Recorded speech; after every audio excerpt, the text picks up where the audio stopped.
ছোলা রান্নার সহজ একটা রেসিপি নিয়ে চলে এলাম প্রতিদিনের মতো। আমি জুলিয়া আপনাদের মাঝে। কুকিং টিউব বাই জুলিয়াতে সবাইকে স্বাগতম। কেমন আছেন সবাই? আশা করি আল্লাহর অশেষ মেহরবানিতে সবাই ভালোই আছেন। তো অনেক দিন পরে একটা রেসিপির ভিডিও নিয়ে চলে এলাম আপনাদের মাঝে। আজকে ইফতারির জন্য এখানে ছোলা রান্না করেছি এবং কিভাবে রান্না করেছি শুরু থেকে দেখাবো। চলুন দেখে নিই। প্রথমে সিদ্ধটা করে নিয়েছি ছোলাটা। এখন আমি এখানে 5টা পেঁয়াজ কুচি এবং কাঁচামরিচ ব্রাউন কালার করে আমি ভেজে নিচ্ছি।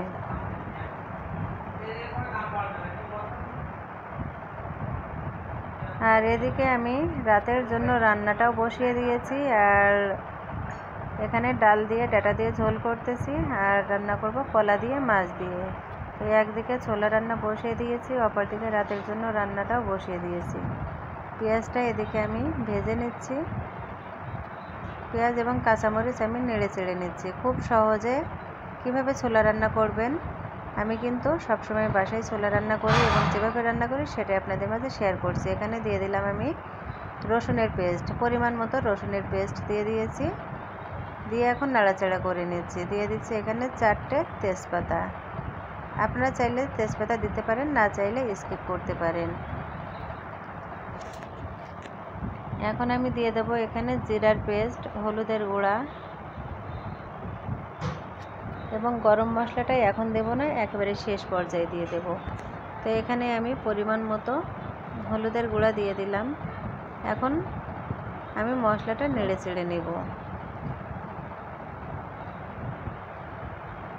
আমি বাসায় যেভাবে ছোলা রান্না করি সেটাই আপনাদের মাঝে শেয়ার করছি। যারা বিগিনার্স আছেন, একেবারে নতুন, কিভাবে শুরু করবেন বুঝতে পারছেন না, এভাবে করে একবার ট্রাই করে দেখুন, আশা করি ভালো লাগবে।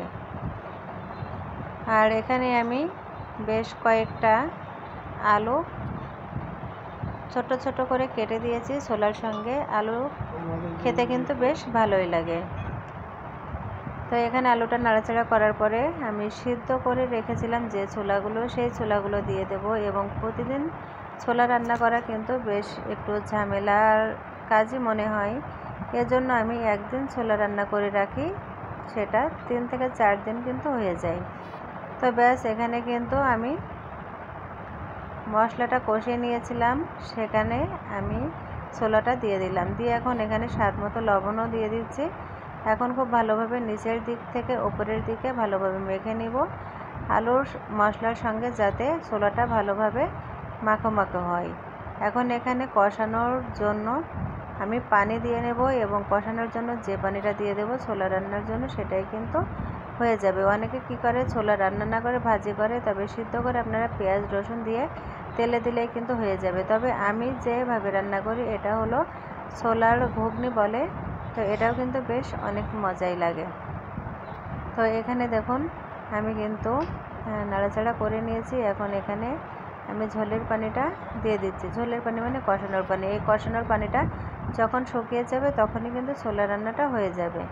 আর এখানে আলুটাও বেশ শক্ত আছে, ছোলাটা সিদ্ধ হয়ে গেছে তবে একটু শক্ত শক্ত লাগছে, কারণ আমি এখনও পর্যন্ত প্রেসার কুকারে দিইনি, এর জন্য এখন প্রেসার কুকারে দিয়ে নিলাম কিছু সময়ের জন্য। তো প্রেসার কুকার থেকে নামিয়ে এখন দেখুন ঝোলটা কিন্তু সেই পর্যায়ে আছে, তবে আলুগুলো সিদ্ধ হয়ে গেছে। মাত্র 3টা শীষ দিয়ে নিয়েছি। আপনারা চাইলে কম বা বেশ করে নিতে পারেন, তবে প্রেসার কুকারের ভিতরে বেশি সময় রাখলে কিন্তু ছোলা আলু সিদ্ধ হয়ে যাবে কিন্তু পানিটা শুকাবে না, এজন্য অল্প একটু সময় আমি রেখেছিলাম। আর এখন আমি এভাবে করে জাল করে নেব। আর এই পর্যায়ে দিয়ে দিচ্ছি আমি গরম মশলা। আপনারা চাইলে দিতে পারেন, না চাইলে স্কিপও করতে পারেন। আর আমি ছাদ থেকে ধনিয়া পাতা এনে রেখেছি। ধনিয়া পাতাটা আজকের যে ছোলাটা আমরা সবাই মিলে খাবো সেই ছোলাতে মাখিয়ে নিয়ে খাবো। আর এখানে আমি তেলের পরিমাণটা একটু কম দিয়েছি, কারণ বেশি তেল না খাওয়াটাই ভালো। কম তেল স্বাস্থ্যের জন্য কিন্তু অনেক উপকারী। আর এটা আমি রূপচাঁদা তেল দিয়ে রান্না করছি। তো ব্যাস, এখানে কিন্তু আমার রান্নাটা হয়ে গেল। অল্প সময়ের মাঝেই কিন্তু ছোলাটা রান্না আমার কমপ্লিট হয়ে গেল। মাশাআল্লাহ, আলহামদুলিল্লাহ। যারা শুরু থেকে আমার সঙ্গে এখনও পর্যন্ত আছেন, আপনাদের অসংখ্য ধন্যবাদ। শুরু থেকে শেষ পর্যন্ত আমার সঙ্গে থাকার জন্য, পাশে থাকার জন্য, সবসময় ভালোবাসা দেওয়ার জন্য অসংখ্য ধন্যবাদ জানাই আমি আবারও আমার পরিবারের সকলকে। তো কেমন লাগলো আমার আজকের এই রেসিপিটা কমেন্ট করে জানিয়ে যাবেন। আজ এ পর্যন্ত, আসসালামু আলাইকুম, আল্লাহ হাফেজ।